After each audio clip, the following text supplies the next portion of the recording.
l-erba' tad-29 ġimgħa matul is-sena, sena 1. Qari mill-Evanġelju ta' San Luqa, kapitlu 12, versi minn 39 sa 48.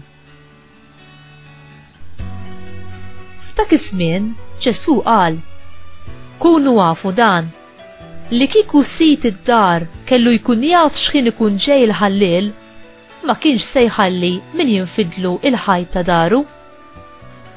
Mela kunu lesti intom ukoll, għax qatt ma tistgħu tobsru is-sija li fiha jiġi bin il-bniedem.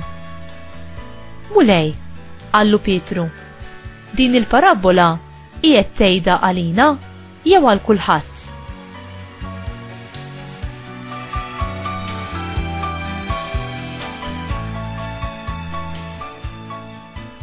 Wieġbu l-mulej: Int min tgħid li hu l-qaddej fidil waqli?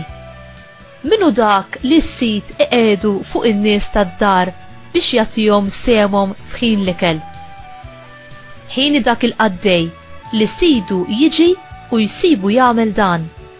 Ngħidilkom is-sewwa li jafdalu ġidu kollu fidejh.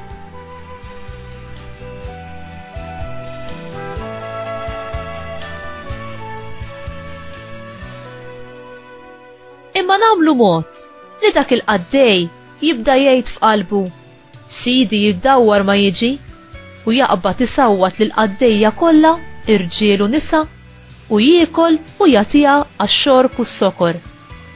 Sid dak il-qaddej jasal f'jum meta ma jkunx jistenneh, f'sija li fiha jieħdu għall-arrieda u jagħmlu bċejjeċ u jagħtih dak li ħaqhom in-nies li mhumiex fidili.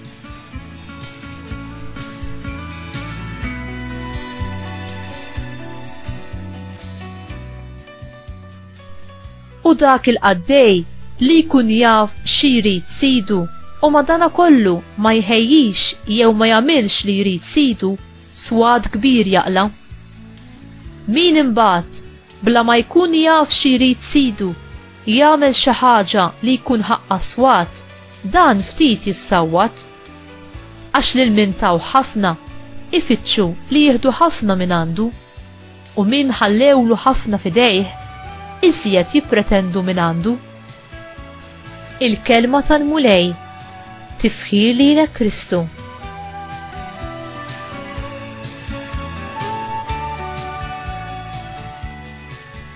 X'jista' jgħidilna l-eżempju tal-ħallil li jiġi bil-lejl dwar is-saltna tal-Alla? Ġesu kien iħobb jirrakkonta l-istejjer. Ħafna minnhom kienu jispiċċaw b'tibdil drammatiku fiċ-ċirkustanzi li wieħed ma jistennihomx. Tista' timmaġina il-ħallil jafżal il-vittma minn qabel meta jkun se jisraqa? Għandna nkunu sorpriżi li naraw ħallil jaħrab teżor kbir li ma sabx min kien qiegħed jagħmel għassa fuqu. X'tgħidilna din dwar it-teżor li Alla fdanna?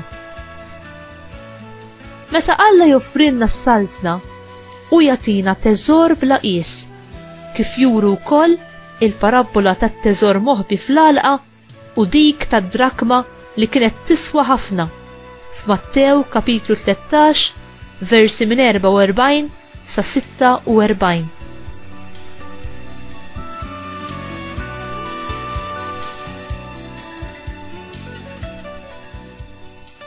X'inhu dan it-teżor ta' valur bla limitu? Il-mulej innifsu u it-teżor tagħna, u s-saltna li joffrilna is-saltna ta' paċi, ta' ferħ u ta' ġustizzja, kif insibu fl-ittra lir-Rumani kapitlu 4 vers 17. Il-mulej joffrilna relazzjoni miegħu bħala ulidu, kif ukoll il-weda tal-ħajja eterna. Dan it-teżor u ta' valur wis akbar minn kull teżor li jista' qatt ikollna f'din id-dinja. U dan u aktar sikur? Imma huwa possibbli li nitilfu dan it-teżor jekk ma nagħmlux qassa fuq dak li ġiftat fidejna minn Alla. U t-teżor tiegħek huwa fiskur? Huwa Ġesu? Jekk illum Ġesu jitolbok kont ta' dan it-teżor li fdalek, se jsibek preparat biex tidħol għal dejjem fis-saltna tiegħu, jiġifieri fil-ġenna?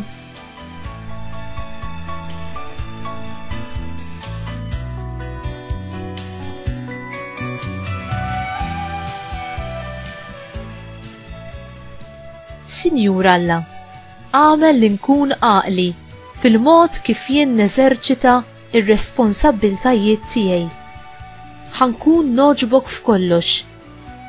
Għażiża Marija, int li int it-tron tal-erf, itlob għalija u miegħi biex inkabbar fija id-don tal-erf u tal-prudenza mogħtija lili mill-Ispirtu Santu, ħalli nagħmel użu tajjeb tad-doni, tal-ħin u tar-riżorsi li ġejt fdata bihom.